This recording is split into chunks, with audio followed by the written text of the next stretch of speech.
வாழ்க வளமுடன். எல்லாருக்கும் வணக்கம். இந்த வீடியோல என்ன பார்க்க போறோம்னாங்க, ரமண மகரிஷி ஐயா எல்லாருக்கும் தெரியும். திருவண்ணாமலையில வாழ்ந்த ஒரு மிகப்பெரிய மகான்.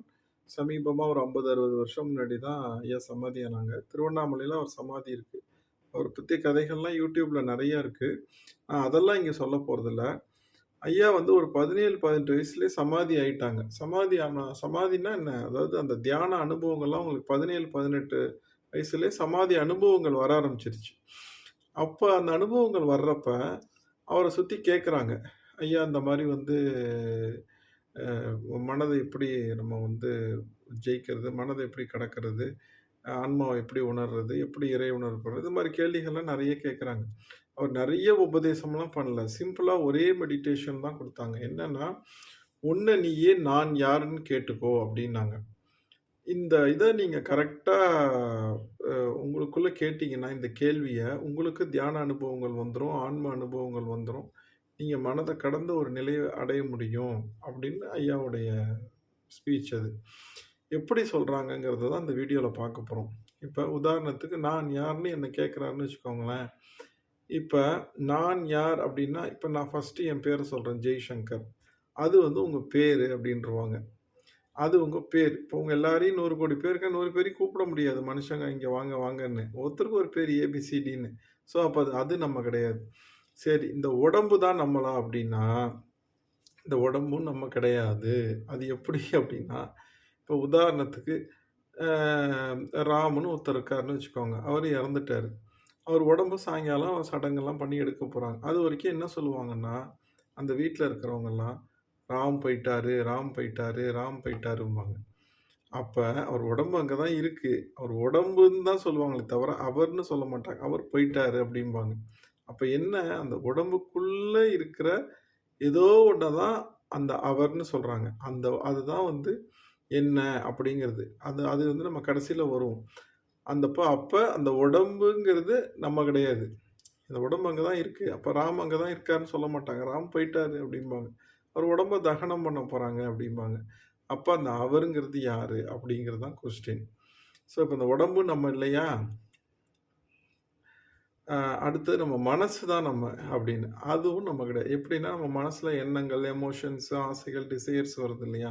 இன்னைக்கு ஒண்ணு வருது, நாளைக்கு வருது மாறுது, நாளான்னைக்கு அது மாறுது, காலையில ஒண்ணு வருது, மத்தியானம் ஒண்ணு வருது, சாயங்காலம். மனசுங்கிறது ஒரு காமன் ஒரு பொதுவெளி. அது வந்து நம்ம வந்து நம்ம கிடையாது. நம்ம வேற, மனசு வேறங்கிறது அது நம்மளுடைய மனம். எப்படி நம்ம உடம்புல வந்து நம்ம எப்படி பயன்படுத்திக்கிறோமோ, அது மாரி மனசையும் நம்ம பயன்படுத்திக்கணும். ஆனா நடைமுறை வாழ்க்கையில நம்ம அப்படி பண்றது கிடையாது. மனசோட நம்ம டூ மச் பாண்டிங் வச்சுக்கிறோம். நம்மளும் மனசும் ஒண்ணு அப்படிங்கிற மாரி நம்ம நெனச்சுக்கிறோம். பேர் நம்ம கிடையாது, உடம்பு நம்ம கிடையாது, மனசு நம்ம கிடையாது. Professions I am a doctor, engineer, IT person, plumber, electrician அப்படின்னு பிளா பிளா பிளான்னு நெறைய சொல்லிக்கிறோம். அது நம்ம பேசுறப்ப கலோக்கியலா டாக்டர் வராரு, இன்ஜினியர் வராரு. I am a doctor, I am IT specialist, I am a this தட்டுன்னு நம்ம சொல்லிக்கிறோம். ஆனா, நம்ம வந்து மனிதன்.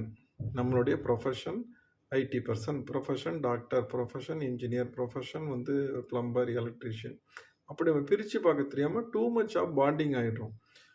அதனால நம்ம அதையும் புரிஞ்சுக்கணும். அது ப்ரொஃபஷன் நம்ம கிடையாது. அப்ப எதுதான் நம்ம அப்படின்னு அப்படின்னு நம்ம அப்படியே இந்த கேள்விய நீங்க அனுபவமா உட்கார்ந்து உங்களுக்குள்ள ஆழமா கேட்கணும். நான் சொல்றத ஒரு தியரியா நீங்க பண்ணாம, அனுபவமா உங்களுக்குள்ள கேட்க ஆரம்பிக்கணும். அது கேட்க ஆரம்பிக்கிறப்ப திடீர்னு உங்களுக்குள்ள ஒரு தியான அனுபவமே வந்தாலும் வந்துரும். அந்த உள்ள இருக்கிற ஆன்மா தான் நம்ம அப்படிங்கிறது தான் அதுக்கான விடை. இத நான் வந்து சொல்லிட்டேன். ஆனா இது உங்களுக்குள்ள அனுபவமா வந்தா தான் இது என்னன்னு புரியும். அத நீங்க ஆன்மான்னு சொல்லிக்கோங்க, கடவுள்ன்னு சொல்லிக்கோங்க, பரமாத்மான்னு சொல்லிக்கோங்க, பிரபஞ்ச சக்தின்னு சொல்லிக்கோங்க. என்ன உங்களுக்கு வேணுமோ பரபிரம்மன்னு சொல்லிக்கோங்க. ஆனா, அந்த உள்ளுக்குள்ள ஒண்ணு இருக்கு. ஒரு தெய்வ சக்தி.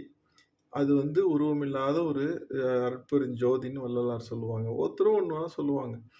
அந்த ஒரு நிலை ஒண்ணு இருக்கு. அது இருக்கிற வரைக்கும் தான் உள்ள இருக்க ஆர்கன்ஸ் இயங்கும், உடம்பு இயங்கும். அது வெளியில போயிட்டுன்னா, அந்த உடம்ப பிணம்னு சொல்லிடுவாங்க. ஸோ, அதனால நம்ம என்ன புரிஞ்சுக்கணும்னா, அதாவது நம்ம ஒரு கார் ஓட்டுறோம். காருக்குள்ள நம்ம தான் உட்கார்ந்துட்டு இருக்கோம். அந்த அந்த அந்த பெர்சன் தான் அந்த ஆன்மாங்கிறது. அந்த ஓட்டுறவன்.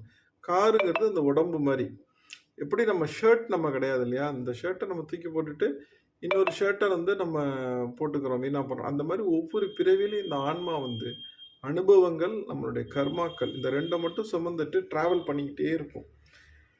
அந்த ஆன்மா வெவ்வேறு உடல். இப்ப இந்த பிறவியில இந்த உடல், அடுத்த பிறவி எடுத்தா வேற ஒரு உடல். ஸோ அந்த உடம்ப எடுத்துக்கிட்டு அது அப்படியே டிராவல் பண்ணி போயிட்டே இருக்கு. புரியுதுங்களா? அப்ப நம்மங்கிறது நம்ம பேர் கிடையாது. நம்ம ப்ரொஃபஷன் கிடையாது. நம்ம மனசுல இருக்க ஆசைகள், டிசையர்ஸ் கிடையாது. நம்மங்கிறது நம்மளுடைய உடல் கிடையாது.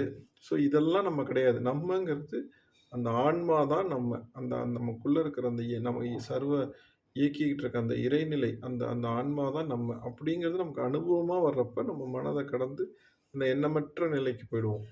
அது எல்லாருக்கும் வரும். இது இயல்பான விஷயம் தான் இது. எப்படி நமக்கு வந்து அ வாழ்க்கையில வந்து திருமணம், தொழில் இதெல்லாம் இயல்பா நம்ம முயற்சி பண்ணா நடக்குதோ, அது மாரி இந்த மனத கடந்த நிலைகள், தியான அனுபவங்களும் எல்லாருக்கும் வரும். அது ஒரு ரொம்ப சாதாரண விஷயம் தான். கொஞ்சம் முயற்சி பண்ணணும் அவ்வளோதான். அந்த அனுபவங்கள் வரும். அததான் ஐயா வந்து சிம்பிளா ரமண மகரிஷி ஐயா, "நீங்களே உங்களுக்குள்ள நான் யாருன்னு கேளுங்க" அப்படின்னாங்க. அது கேட்கிறப்போ உங்களுக்கு அது அனுபவமா வரணும். எதுவுமே வந்து சொல்லி பிரயோஜனம் கிடையாது. எல்லாமே ஸ்பிரிச்சுவல் நாலேட்ஜா இருக்கிற வரைக்கும் பிரயோஜனம் கிடையாது. ஸ்பிரிச்சுவல் எக்ஸ்பீரியன்ஸா வரணும். ஸ்பிரிச்சுவல் நாலேட்ஜ் வந்து உங்களுக்கு பர்டன். இன்னும் உங்க ஈகோவ அதிகமாக்கிட்டே இருக்கும். ஸ்பிரிச்சுவல் எக்ஸ்பீரியன்ஸா உங்களுக்கு மாறுறப்ப தான், உங்களுக்குள்ள அந்த நிம்மதி, சந்தோஷம், மகிழ்ச்சி இதெல்லாம் வரும். ஸோ, அதாங்க இந்த வீடியோல நான் சொல்ல வந்தது. நல்லா பொறுமையா கேளுங்க. பல தடவ இத கேட்டு புரிஞ்சுக்கோங்க. தேங்க்ஸ்ங்க. இன்னொரு நல்ல வீடியோல பார்க்கலாம்.